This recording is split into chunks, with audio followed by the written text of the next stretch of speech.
Je vous propose de commencer dans 3 secondes.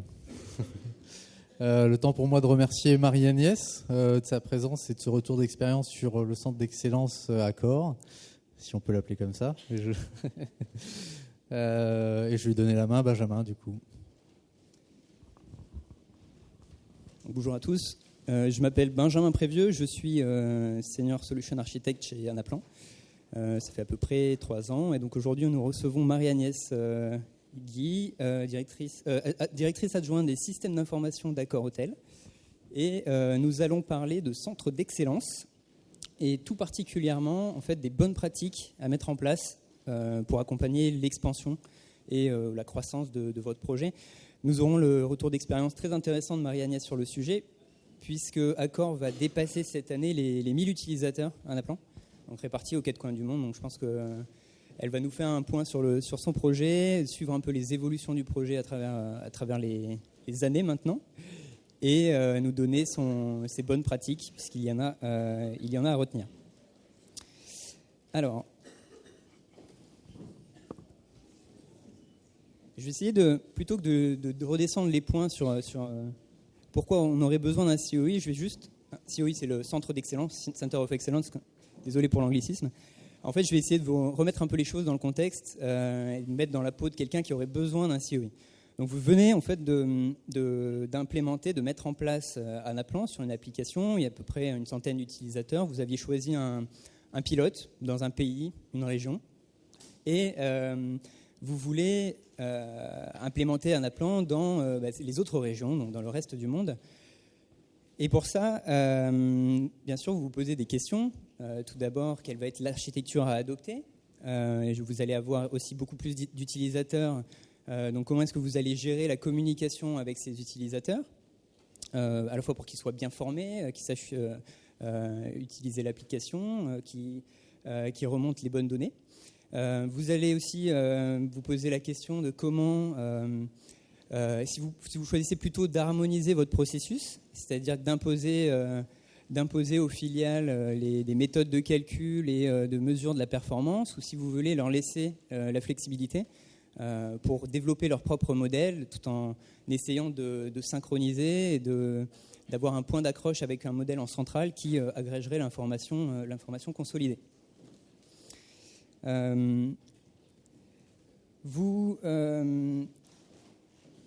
Vous avez aussi réalisé cette première application, donc vous souhaitez capitaliser.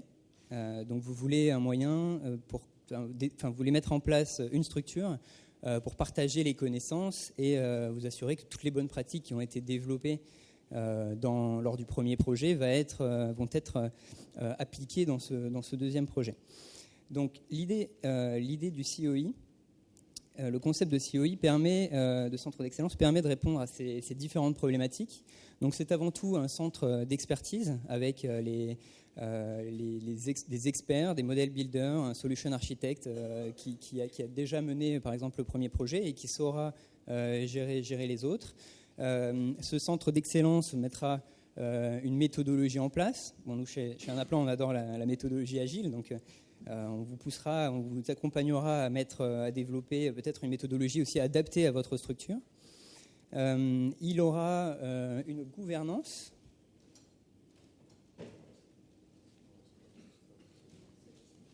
Ah, c'est le projecteur qui s'est éteint.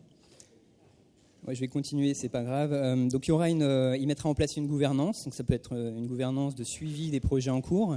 Ça peut être aussi ça sera aussi une gouvernance un peu plus stratégique, par exemple avec des points trimestriels sur les nouveaux besoins identifiés au sein de l'entreprise, sur la stratégie de transformation que vous voulez mener dans votre entreprise.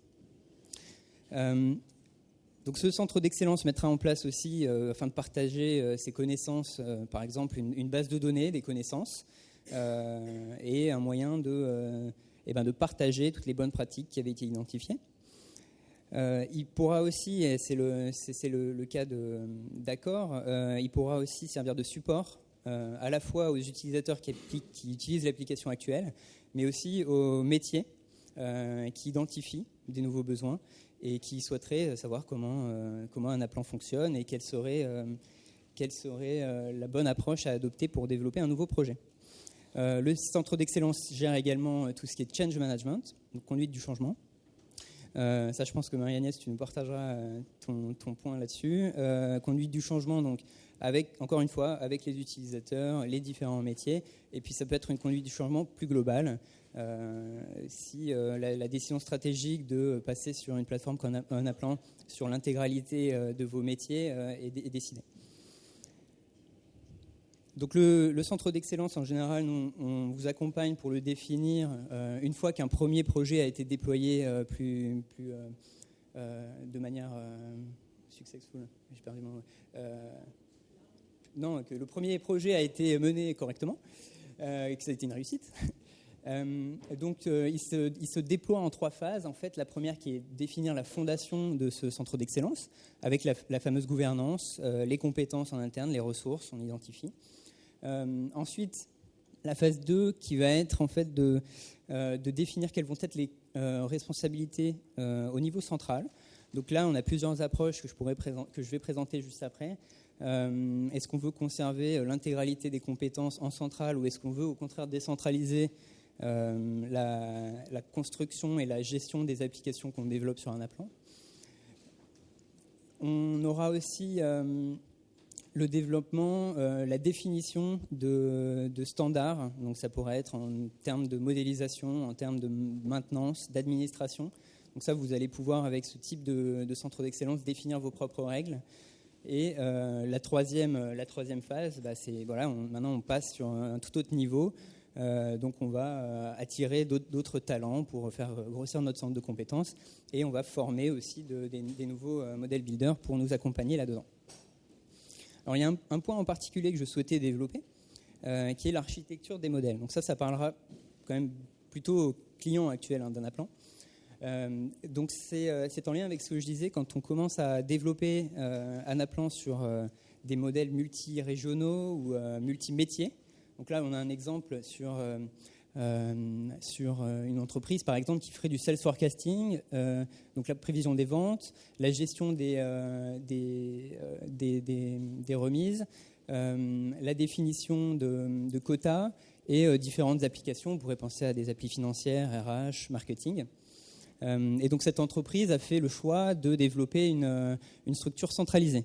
Donc il y a un data hub qui gère l'intégralité des référentiels et des données partagées entre les applications. Et c'est l'équipe centrale qui va gérer l'intégralité des développements, les chargements, s'il y a des corrections à apporter, c'est cette équipe centrale qui va les réaliser.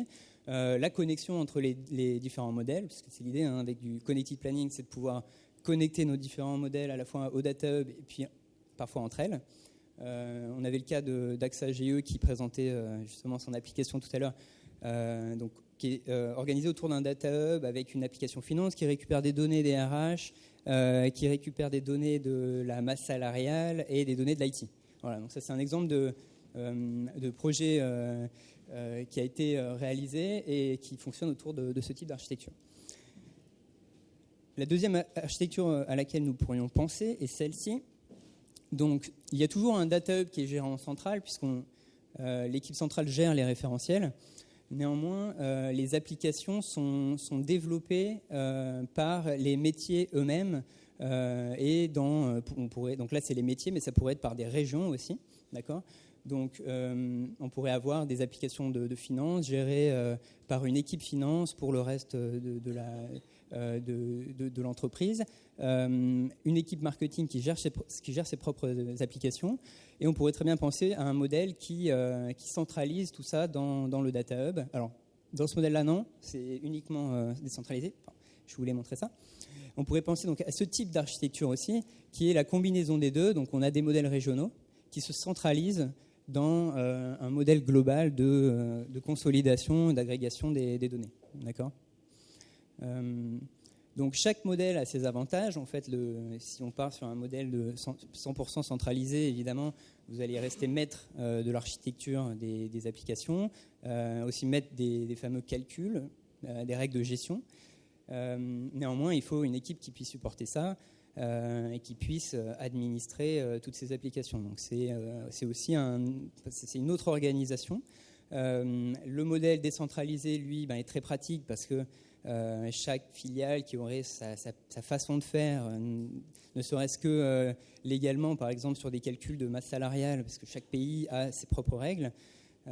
Cette deuxième architecture est assez pratique puisqu'elle permet de développer des applications dédiées. Et bon, après, dans chaque région, pour le coup, il faut des experts Anaplan qu'il faut former et encadrer. Voilà. Ça marche, ouais. Donc je vais laisser la main à Marie-Agnès. Tu commences par nous présenter Accor rapidement et puis on passe sur le projet. Allez. Merci. On fait comme ça. Alors, je vais passer très rapidement sur Accor Hôtel. J'imagine que la plupart d'entre vous connaissez Accor. Je vais juste vous rappeler la diversité des marques que l'on peut avoir. C'est ce que vous avez en bas, la ligne de toutes nos marques. Donc vous voyez, c'est assez impressionnant. On va de Raffles Ultra Luxe jusqu'à du Hôtel F1 Super Palux.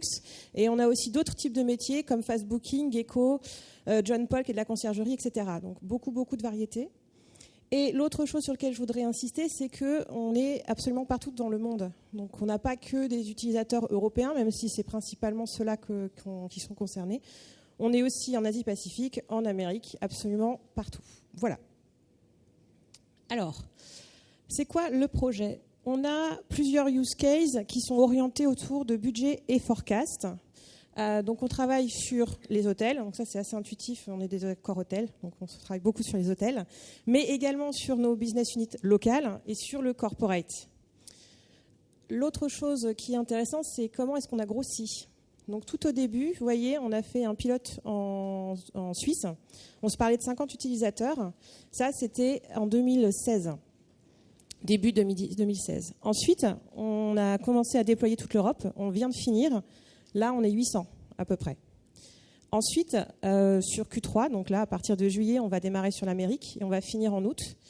Et ensuite, donc, on va avoir une dernière phase qui va être Asie-Pacifique. Ce qui veut dire qu'à la fin, en 2019, donc d'ici mars 2019, on aura 1200 utilisateurs sur hôtel, business unit local et corporate et qu'on aura couvert tout le monde. On est sur 5 corps modèles différents. Et aujourd'hui, quand on parle de 1000 users, c'est que dans un hôtel, parfois, on n'a pas qu'un user, on peut en avoir plusieurs. Voilà. Alors, comment est-ce que ça fonctionne Martini ? Ah oui, Martini, c'est le petit nom de notre projet. Alors, aujourd'hui, on a créé des fondamentaux sur ce projet-là. Donc, on en a 4. En gros, c'est nos piliers. Le premier, c'est le mindset, le forecast mindset. Faire un outil qui fait du budget et du forecast, si derrière, on n'a pas une claire vision de qu'est-ce que c'est qu'un forecast, on va nulle part. Ensuite, c'est d'avoir un scalable core model. Donc ça, c'est parce que Accor grossit beaucoup, change, varie, c'est une société du CAC 40, c'est agile, ça s'adapte. On ne peut pas se permettre d'avoir un core model qui n'est pas scalable. Parce que le jour où on décide, je dis une bêtise, mais d'acheter Google, faut qu'on puisse l'intégrer. Et du coup, il nous faut quelque chose qui est scalable. Ensuite, les best practice sharing, ça c'est clé. Je pense que c'est le pilier de n'importe quel projet. Pour que ça fonctionne, il faut s'appuyer sur ceux qui savent faire et pouvoir partager largement ces bonnes pratiques. Et enfin, et ça je pense que c'est la chose la plus importante, c'est le fix and flex core model, ce qu'on appelle fix and flex. Alors qu'est-ce qui se cache derrière fix and flex ? Fixe, ça veut dire qu'on a un squelette qui est très solide, qui est intouchable. Ce squelette, c'est principalement tous nos référentiels. C'est-à-dire que ça, même si on a quelqu'un qui décide que ce serait bien d'avoir un compte en plus, non en fait. Si ça n'a pas été validé par l'ensemble du corporate, on ne va pas le faire. Parce que c'est notre squelette et qu'on ne décide pas de se rajouter un os comme ça. La deuxième chose qu'on met derrière fixe, c'est qu'on a créé, ou identifié plus exactement à force d'erreur, les bonnes pratiques à mettre dans l'outil. C'est-à-dire qu'on a créé par exemple le principe du click and close. Je clique sur un bouton, j'ouvre un dashboard et ensuite je le ferme, je le close. Comme ça, nos utilisateurs, ils ne sont pas perdus avec une infinité de dashboards qui sont ouverts. Donc ça, c'est pour ceux qui connaissent Anaplan et qui ont déjà utilisé Anaplan et qui ont déjà eu un utilisateur qui s'est perdu dans ces dashboards. Donc nous avons créé le click and close. Voilà, c'est ce genre de choses qu'on utilise. On a une manière en fait de construire qui est un peu rigide, mais ça permet de garder une certaine, je dirais, clarté pour l'utilisateur et de pour lui considérer que l'outil il est user-friendly et facile à utiliser. Mais c'est flex. C'est flex parce qu'on s'adapte à chacun de nos périmètres. Donc, par exemple, quand on va au Brésil, on ne leur met pas le même modèle que celui qu'il y a en France. Parce qu'au Brésil, il y a des taxes et c'est qu'en Brésil qu'il y a ces taxes-là. Il faut s'adapter. Parce qu'ils ont des hôtels qui ne sont pas forcément très gros, avec des utilisateurs qui bougent beaucoup, qui n'ont pas du coup le recul nécessaire pour faire des budgets ou des forecasts. Alors il y a des spécificités locales. Et nous, on s'adapte à ça. Et donc en l'occurrence, par exemple, on va créer une manière de communiquer avec eux. C'est-à-dire qu'on va leur mettre à disposition un endroit dans lequel ils pourront mettre leurs données facilement. On se connecte à eux, en gros. Et ça, j'insiste parce que vraiment, c'est le learning que nous, on a pu avoir. Si ce n'est pas flex et si ce n'est pas fixe, ça ne marche pas. Que fixe, ça ne marche pas. Que flex, ça ne marche pas. Ensuite, si on combine ça avec les avantages que nous offre Anaplan, donc tout ce qui est efficacité du process, donc là, c'est toute la simplification du back-office parce qu'on n'a plus besoin de s'envoyer des fichiers Excel, parce que toutes les consolidations sont en automatique, etc. Le fait que toutes les consolidations se font immédiatement, c'est très rapide. Et le fait que la communication, du coup, est très largement partagée et que ça a pu nous mettre en place, en fait, ce qu'on appelle, nous, un learning effect. Alors, ce qu'on appelle le learning effect, c'est que, comme tous les utilisateurs, pratiquement de la planète Accor, utilisent plus ou moins le même modèle, ils se comprennent, ils se parlent facilement. Et si, moi, directeur de l'hôtel de San Francisco, je m'en vais aux Philippines prendre une autre direction, je connais mon modèle, c'est le même, donc c'est facile. Et ça, si je change de marque, c'est pareil, c'est le même, c'est facile. Donc c'est ça pour nous, le learning effect. Et grâce à ça, du coup, on a un outil qui est complètement harmonisé, un process qui est automatique, c'est-à-dire que j'ai plus de lourdeur de back-office, de choses qui se perdent parce que mon fichier Excel, on ne sait pas où il est, parce qu'il y a une cellule qui a raté, que je ne peux plus consolider, qu'on a une vraie data qui est fiable, parce qu'elle est rentrée une fois dans l'outil et qu'ensuite elle est spreadée ailleurs s'il le faut, ou en tout cas qu'elle se consolide en automatique, qu'on a de la transparence et de la confiance. Alors ça, c'est quelque chose qu'on travaille beaucoup au niveau des workflows avec les managers. C'est-à-dire que si j'ai, moi, hôtel, renseigné un chiffre, moi, manager, c'est pas parce que je suis le manager que j'ai forcément raison.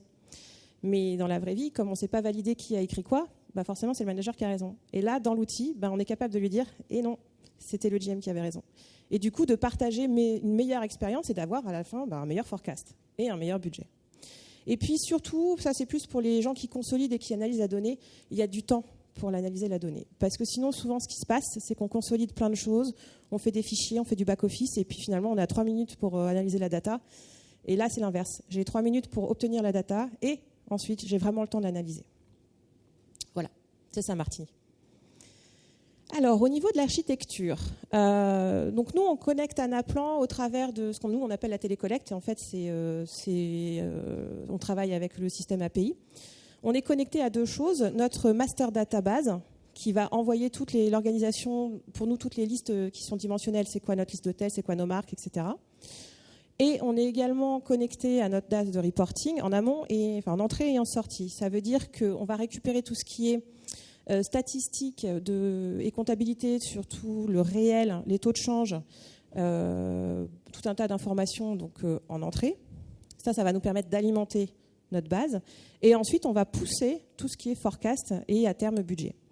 Et budget d'ailleurs. Et donc, dans Martini, dans Anaplan, on a un hub, donc ce qu'on a expliqué auparavant, dans lequel on va centraliser tout notre squelette, donc tous nos référentiels.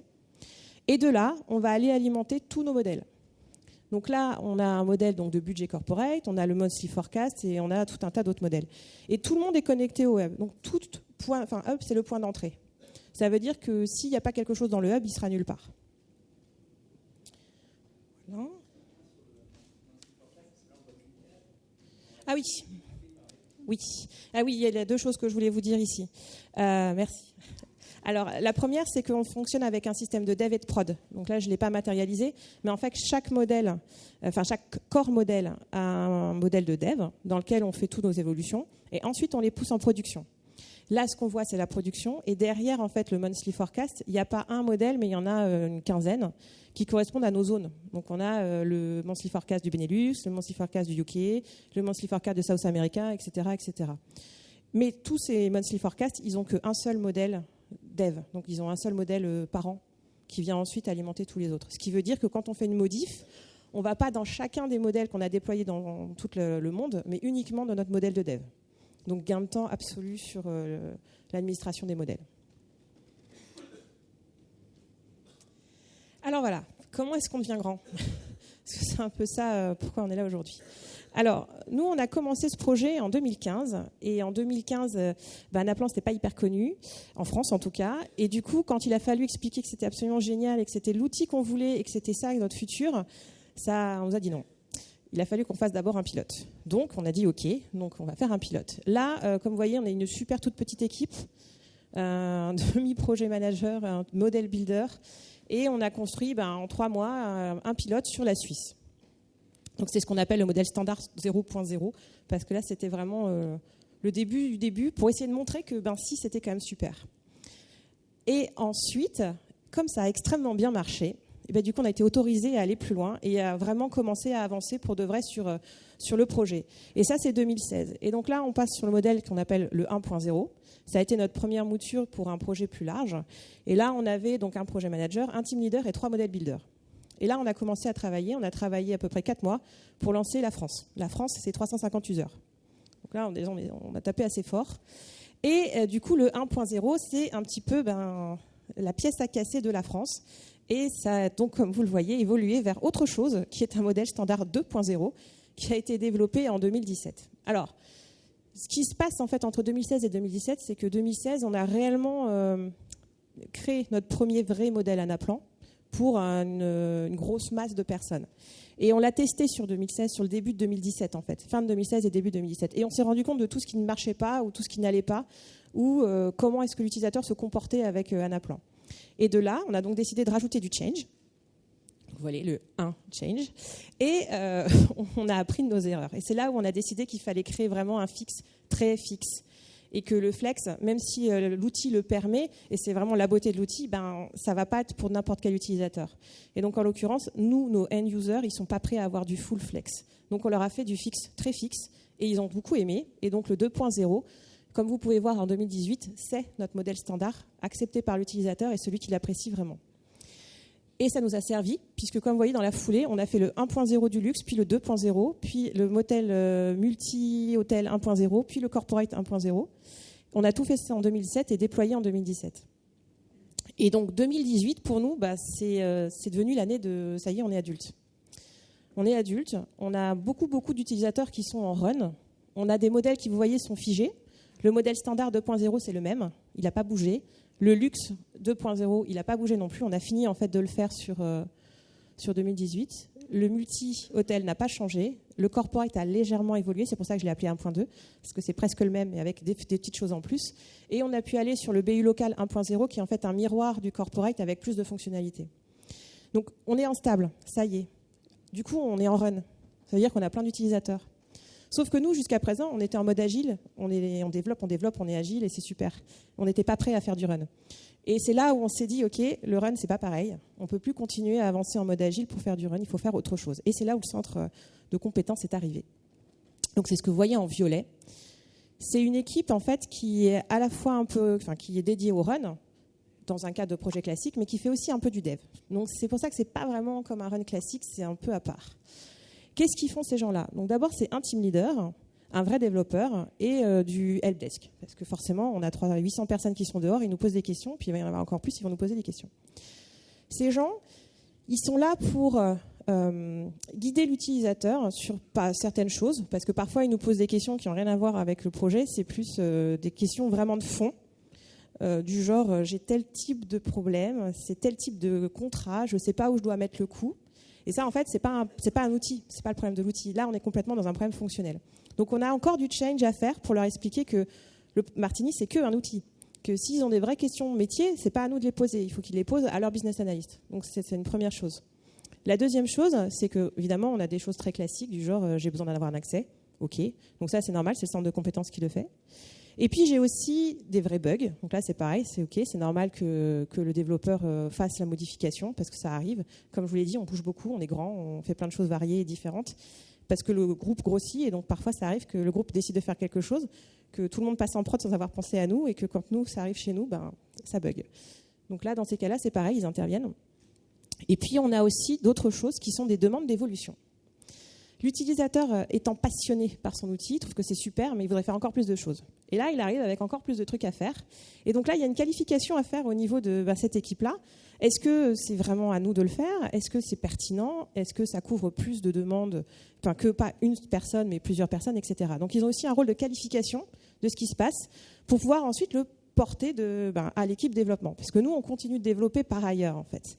Parce qu'il y a toujours plein de choses à faire, parce qu'il y a plein de belles évolutions qui peuvent être faites et dont on s'aperçoit finalement au fil de l'eau. Plus on a d'utilisateurs en fait, qui travaillent sur la plateforme, plus on s'aperçoit qu'il y a des choses encore bien qu'on peut faire ou encore mieux qu'on peut faire. Et comme Anaplan ne nous limite pas, on continue à développer. Alors là, ici, c'était pour clarifier la communication entre les différentes parties prenantes dans la vraie vie. Donc on a nos end-users tout en haut. Eux, ils ont un rapport fonctionnel avec ce qu'on appelle des champions. Oui, ce que j'ai oublié de vous préciser, c'est que nous, notre projet peut marcher que parce qu'on s'appuie sur ces champions-là. Les champions, c'est des personnes qui, en fait, c'est des fonctionnels qui sont dans les pays, qui ont une très grande compétence sur l'outil et qui sont à même de répondre sur tout ce qui est fonctionnel aux utilisateurs, mais aussi sur des petits soucis techniques du genre « j'arrive pas à changer la date ».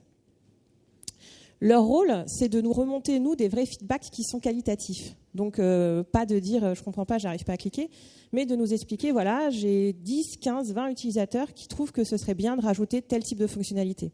Ou alors, là où on a fait tel type d'évolution, mais ça ne convient pas aux besoins, en fait, on aurait plutôt besoin que ce soit comme ci ou comme ça. Et nous, ce qu'on fait, Projet Team, on leur donne de l'info. Dès qu'on fait des choses, on leur partage, on pousse beaucoup d'informations sur ça, on va le faire à telle date. Un peu comme fait finalement Anaplan avec nous quand on subit une release. et eux, leur rôle, c'est pareil, de partager au niveau du end-user toutes ces évolutions-là. Et puis, la run, moi je l'appelle la run team, mais parce que c'est vrai que chez Acorn, on a plutôt tendance à parler de dev et de run, plus de centre de compétences. Le run, donc eux, ils vont résoudre tous les problèmes techniques qui vont leur être montés. Ils vont éventuellement donc régler un certain nombre de bugs, donc, comme je vous dis, des running bugs. Hein. Et puis, c'est eux aussi qui vont arbitrer sur un certain nombre d'évolutions qui leur sont arrivées chez eux. Et eux, ensuite, ils communiquent avec nous. Donc, en fait, là, aujourd'hui, nous, on a vraiment ces deux modes qui cohabitent, le développement pur et le run. Donc, on a encore une phase où on est en communication étroite pour savoir qu'est-ce qu'on fait comme développement. Je ne sais pas vous dire si demain, c'est comme ça qu'on va continuer à faire ou pas. Peut-être que les évolutions s'arrêteront. Mais en tout cas, pour le moment, on a encore une roadmap 2019 qui est lourde, bien que tous nos modèles soient matures. Donc, c'est assez intéressant. Ce que je voulais aussi partager avec vous, je crois que c'est mon dernier, c'est ça. C'est comment ça fonctionne le champion. Alors, le champion, il est complètement clé parce que dans un premier ce qu'on appelle nous le short term, il va créer l'engagement des utilisateurs pour l'outil. Donc nous, ce qu'on a fait, c'est qu'on les a créés, on les a regroupés, on a créé une communauté, on anime cette communauté. Et nous, on est la Martini Factory. On produit énormément de choses pour eux, pour qu'ils puissent se sentir à l'aise et communiquer avec les end-users. Les end-users, c'est tout le monde. C'est pas que la personne qui est dans Anaplan, c'est aussi le patron de la personne qui est dans Anaplan, c'est aussi le propriétaire de la personne qui est dans Anaplan, etc., etc. Ensuite, pour le plus long terme, ce que nous, on considère que ce champion va pouvoir faire, c'est vraiment créer de l'engagement autour de l'outil, que tout le monde se comprenne que c'est quelque chose pour le long terme, que c'est quelque chose qui va durer, qu'on s'appuie vraiment dessus pour partager l'information, et puis que les gens soient autonomes, complètement autonomes sur la plateforme, et qu'au final, notre cellule de compétences, elle ne soit là que pour arbitrer des points ou développer des choses. Ça, je ne sais pas quand ce sera, mais c'est ça notre objectif. Et un autre point sur lequel je voulais revenir, parce qu'on a rapidement évoqué, Benjamin l'a rapidement évoqué, aujourd'hui, nous, on est très central. C'est-à-dire que chez Accor Hotel, on a une tradition de centralité, donc le corps est très fort.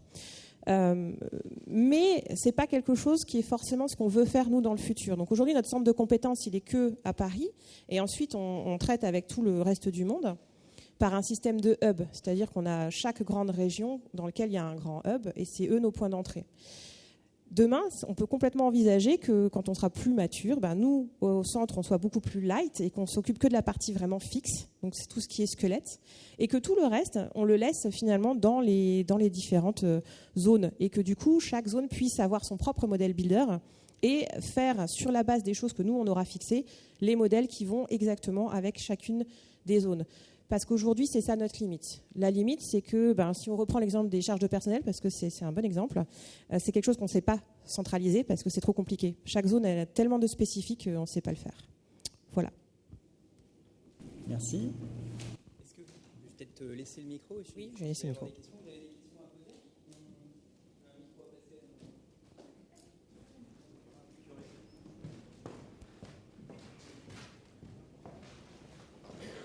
Bonjour, c'est par rapport à l'échange qu'il peut y avoir entre la Run Team et la Project Team. Justement, la Run Team va faire des corrections éventuellement ou des petites évolutions.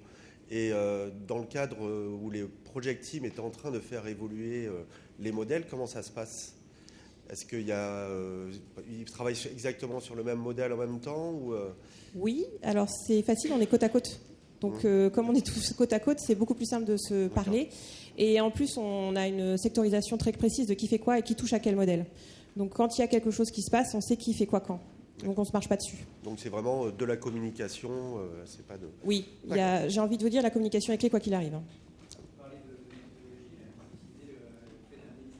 Oui, si vous voulez plus de détails, on a un certain nombre d'instances de travail.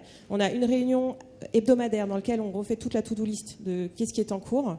Et ensuite, tous les matins, on a un daily stand-up dans lequel on fait le point de qui fait quoi, des problématiques et des réponses à donner. Ça dure 20 minutes, mais on le fait tous les matins. Merci.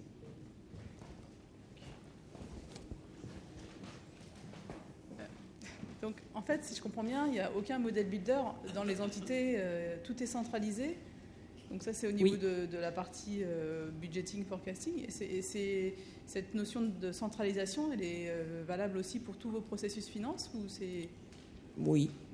Donc c'est très, très, très centralisé. On est très centralisé. Après, ça n'empêche pas chaque pays d'avoir son propre système.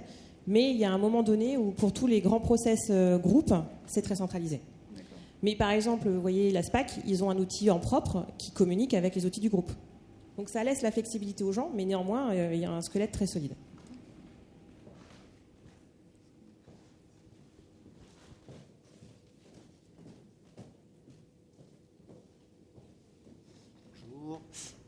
Moi j'ai une question, vous avez 5 corps modèles, ça veut dire quoi? 5 workspace ou c'est un workspace avec 5 modèles à l'intérieur? Alors pour être extrêmement précis, nous avons 2 workspaces car nous avons atteint la limite maximum de workspace possible. Donc nous en avons 2, mais sinon on n'en aurait eu qu'un, si on avait pu. Ah oui, non mais l'autre est tout petit. Oui, on en a 3 pour être complètement exact, mais il y en a un autre, il est plus petit. Mais c'est 3 x 2 parce qu'il y a dev et prod? Non, alors on en a un de dev, on en a 3 de prod en vrai. Et le tout, ça nous fait, je sais pas, 250 gigas. Le tout? Tout ensemble. 5 corps modèles, 250 gigas. Ouais, tout n'est pas complètement utilisé, mais c'est la place qu'on a pour tout prendre. Ouais. Ok, et le fait d'avoir un nouveau workspace, c'était juste une logique de volumétrie? C'est qu'on n'a pas le choix d'avoir plusieurs... Oui. Il y a une limite à 130 gigas sur un workspace. Mais en fait, par exemple, dans le cas d'accord, en fait, on segmente les modèles de manière à, de toute façon, garder un niveau de performance, sécurité, droit d'accès, qui nous permet de toute façon d'allouer ces différents modèles sur des workspaces différents. Et comme la connexion entre nos modèles se fait intra-workspace, inter-workspace, on n'a pas du tout de soucis particuliers. Mais ce qui vous oblige donc à avoir des modèles builders très centralisés, puisque un modèle builder, c'est un workspace admin, il peut tout faire. Donc si jamais on les envoie en région, cela... Non, c'est pas pour ça. Non, c'est pas ça. Non, on a décidé d'avoir tout en centrale parce que c'était plus simple d'avoir tout le monde au même endroit pour construire. Parce qu'en fait, quand on fait du Anaplan, c'est très agile. Donc si on doit attendre que machin se réveille, que machin dorme pas et tout ça, on peut se parler que pendant 1 heure dans la journée et ça c'est pas viable en fait pour aller vite en mode agile. Donc c'est pour ça au début on a fait comme ça. Et puis ensuite c'est aussi une logique d'efficacité, c'est que tous nos relais en fait qui pourraient être model builder actuellement chez Accor, ils ont beaucoup de missions et ils peuvent pas prendre celle-là en plus. Donc c'est plutôt comme ça que ça s'est créé, ce truc très très solide. Et sinon pour revenir sur les workspaces, sur les core modèles, on en a 5 parce qu'on a 5 modèles différents qui ensuite sont spreadés dans plusieurs modèles. Par exemple, le modèle Corp, il n'y en a que un, mais le modèle, un des modèles, celui qu'on appelle le standard, il est poussé dans 15 modèles différents, qui représentent à chaque fois des zones, en fait. Ok. Mais en termes de gestion, c'est pas trop compliqué puisqu'avec la LM, on pousse et voilà quoi. Juste une dernière question. À la fin de votre roadmap, vous parlez de plus de 1000 users. Donc, c'est des utilisateurs d'Anaplan, c'est des contributeurs, enfin, c'est des viewers. Qu'est-ce qu'ils font? Ils rentrent Alors, la donnée, chez nous, un utilisateur Anaplan, c'est quelqu'un qui rentre son budget et son forecast dans l'outil et qui construit en fait son outil. C'est-à-dire que je vous prends un exemple très simple. Un hôtel, c'est une chambre. Donc, dans une chambre, il y a une personne et elle paye un prix. Donc, le GM, il doit renseigner tous les mois combien est-ce qu'il pense qu'il va y avoir de personnes et à quel prix. Donc, ça, c'est pour son chiffre d'affaires. Et ainsi de suite pour chaque catégorie. Donc tous nos utilisateurs font quelque chose dans l'outil, calculent, réfléchissent, utilisent l'intelligence de l'outil. Il y a quelques viewers, mais ça, ce sont les managers. Okay.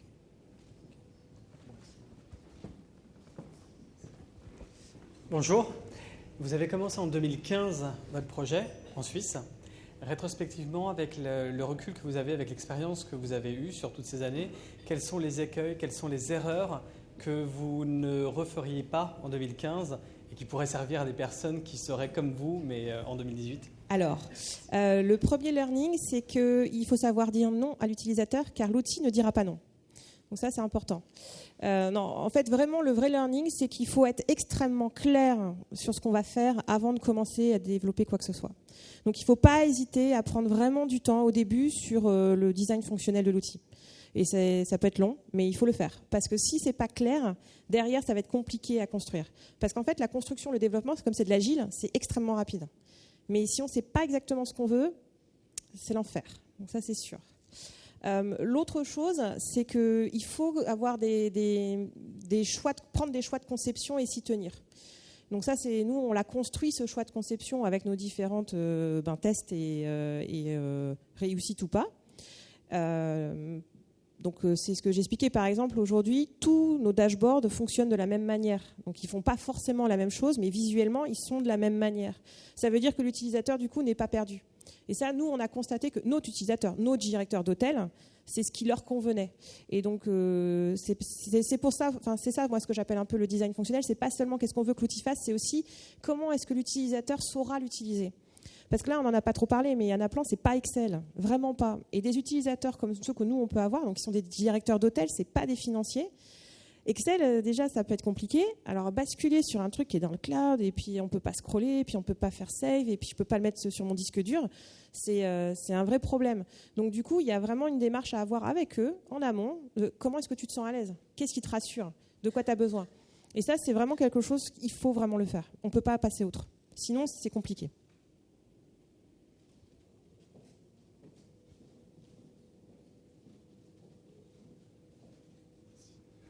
Alors j'avais une question concernant les modèles de dev et de prod.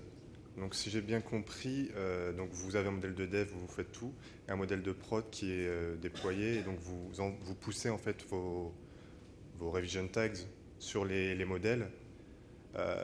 Est-ce que vous avez déjà un modèle de recette en plus où vous faites la recette dans la dev par exemple ? Alors, c'est variable. En général, nous, on fait déjà une première série de tests dans la dev. Et ce qui peut arriver dans des cas de développement vraiment massif, c'est qu'on va faire une copie d'un test en prod. Et on va demander à certains utilisateurs de tester dans ce modèle-là de prod. Et ensuite, une fois que les tests seront finis, on va l'effacer. D'accord. Du coup, vous avez toujours les données de prod disponibles, enfin éventuellement si vous faites la copie. Oui. Okay. Et du coup, pour la dev, est-ce que vous avez besoin est-ce que vous gardez l'intégralité des listes que vous avez en prod ou est-ce que vous les réduisez pour avoir un modèle de dev qui soit un peu plus petit? Là, ça devient trop technique. Pardon. Sur le modèle de dev, il y a un nombre de listes limité avec un jeu de données limité. On est sur un modèle beaucoup plus petit que le modèle de production final, enfin le modèle de prod. D'accord, donc pour optimiser la taille de la dev, vous réduisez les listes, c'est ça ? Exactement. D'accord. Ouais. Okay. Merci. Dernière question ?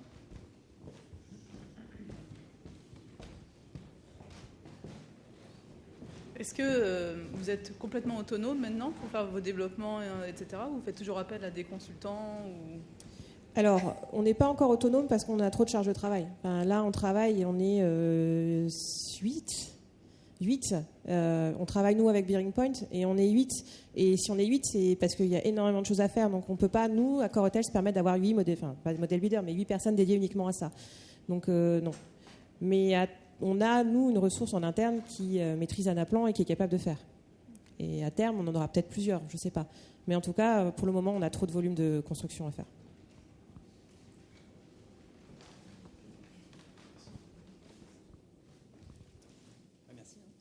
On arrive à la fin de la séance. Je connaissais le concept disco. Merci d'avoir créé le concept fix and flex. Ça donne presque envie de danser, tout ça. Et merci infiniment, Marie-Agnès, encore une fois, pour ce retour d'expérience. Merci, Benjamin. Et on continue à 16h pour une session best practice si vous voulez avoir des infos sur le disco, concept disco. Voilà.